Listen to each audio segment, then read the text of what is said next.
জানো তো, যে মানুষটা নিজে ভেতরে কষ্টে থাকে সেই মানুষটাই জানে সবার থেকে অবহেলা পেয়ে একা থাকতে কতটা কষ্ট হয়।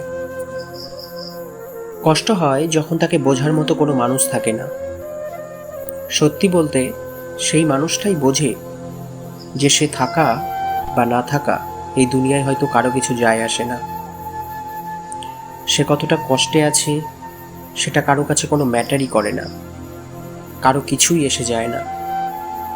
সেই মানুষটা এখনো এই একাকিত্ব খারাপ সময়ের মধ্যে দিয়ে যাচ্ছে, তাকে বোঝার কেউ নেই। তাই সেই মানুষটা সব কিছুর মাঝে তবুও চেষ্টা করে যেন সবাই ভালো থাকে।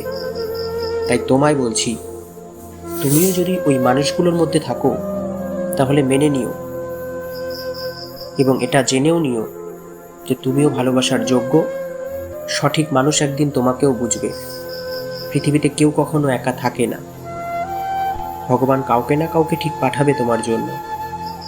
আর কেউ না এলেও তোমার মা বাবা তো রয়েছেই, তাদের কাছে তুমি সবচেয়ে দামি।